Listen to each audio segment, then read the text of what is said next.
सोलापूर शहर राष्ट्रवादी काँग्रेस पार्टीचे शरद पवार गटाचे शहर अध्यक्ष व इतर सर्वजण एकत्र येऊन मित्र पक्षाशी आघाडी करून प्रभाग क्रमांक 6 पूर्ण शिवसेना उभाठा गटाला देऊन माझी प्रभाग क्रमांक 6 मधील उमेदवारी डावलत आहेत.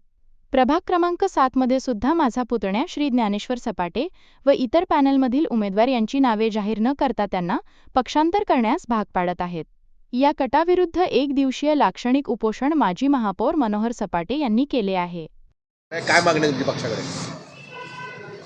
पक्षाध्यक्ष महेश गादेकर यांच्या पक्षाचं कामकाज हाताळण्यामध्ये फार मोठ्या पक्षहिताविरुद्ध कृती होत आहेत आणि म्हणून त्यांच्यामध्ये सुधारणा करावी आणि ते म्हणून ह्या 1 ते 10 मागण्यांमध्ये त्यांनी त्याचा अंमल करावा याच्यासाठी बसलो आणि अजित पवार पक्षाची आघाडी करावी ही आमची मुख्य मागणी आहे आणि त्या दृष्टीनं वाटचाल करावी.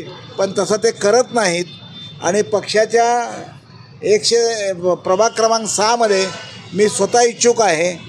ते तिथं 4ही जागा त्यांनी उंबाटाला देऊन टाकलेल्या आहेत. प्रभाग क्रमांक 7 मध्ये माझा पुतण्या इच्छुक आहे. तिथं बर्डेसाहेब भाजपकडे पाठवले आपल्या मुलीला, उंबाटा तिकडं भाजपकडे पाठवतो आहे, उंबाटा इकडं 4ही जागा घेतो आहे. ही कसली आघाडी? म्हणजे हे कृत्य बरोबर नाही. बिर्यासाहेबाला काँग्रेस तिथं तिकीट द्यायचं नाही म्हणून काँग्रेस सांगते. म्हणजे काँग्रेस आमच्या पक्षाला सांगते की बिर्यासाहेबाला तिकीट देऊ नका.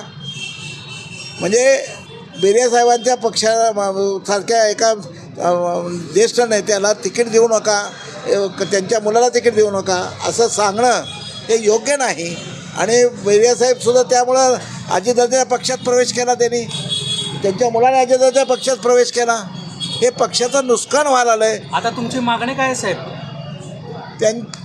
त्यांनी ह्या सुधारणा कराव्यात आणि प्रभाग क्रमांक 6 मध्ये 4 जागा सगळ्या जागा त्यांना दिलेत उंबाटाला. त्या न देता त्या जागा 4 मध्ये 2 जागा घ्याव्या आणि ओपन आणि एक दुसरी जागा अशाच घ्याव्या अशी माझी मागणी आहे. आणि ती मागणी मी शरद पवारकडे सांगितली. शरद पवारांनी प्रांताध्यक्षांना सांगितलं, शरद पवार साहेबांनी प्रांताध्यक्षांना सांगितलं आणि प्रांताध्यक्षांनी महेश गादेकरांना सांगितलं की याप्रमाणे कृती करा म्हणून. ते करत नाहीत कृती, म्हणून मी लोकशाही मार्गाने आंदोलन करतो. तुमच्या पुतण्याला पक्ष तिकीट द्यायला तयार आहे असं म्हणतात पक्षाकडून.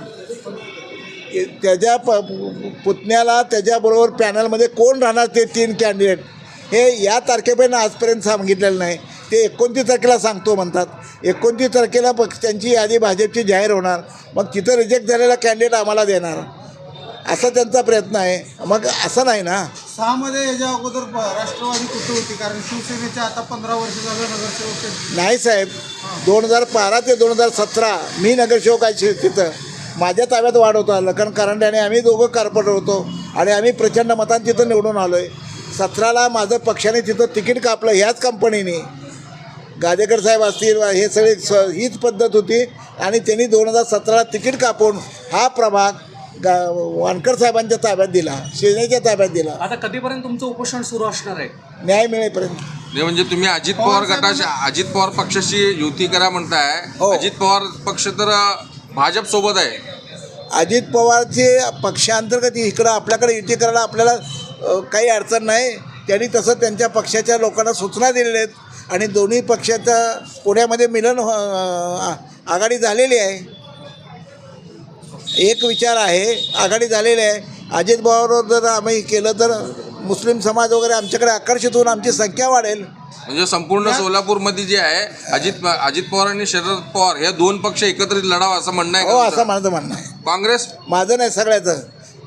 काँग्रेस आली त्यात तर आली. महाविकास आघाडीमध्ये पहिल्यापासून 3 पक्ष आहेत, महाविकास उभाटा, काँग्रेस आणि राष्ट्रवादी शरद पवार. मग अजून तुम्ही महाविकास आघाडीमध्ये राष्ट्रवादी अजित पवार पक्षाला घ्या म्हणताय का? हो, नाही. अजित पवार आपल्याला महाविकास आघाडीमधून काही फायदा होत नाही.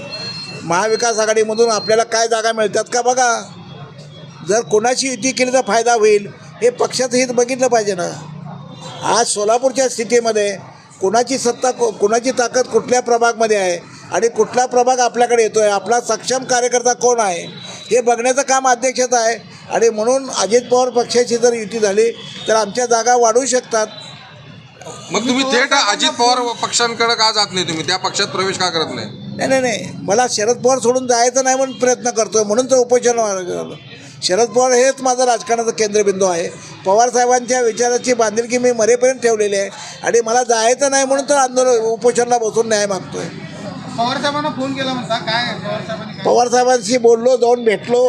पवारसाहेबांनी माझं ऐकून शशिकांत शिंदे प्रांताध्यक्षांना फोन केला, प्रांताध्यक्षांनी महेश गादेकरला फोन केला, प्रांताध्यक्षांनी दर्शील मोहिते पाटलांना फोन केला आणि दोघांनाही त्यांनी सांगितलं याप्रमाणे तुम्ही कृती घडवा. बस काडशेचं राजकारण आहे हे. याला सगळे आर्थिक हितसंबंध दिसतात. हे काडशेचं राजकारण आहे. बंधुप्रेम न्यूज चॅनलला लाईक, सबस्क्राईब व बेल आयकॉन दाबायला विसरू नका. धन्यवाद.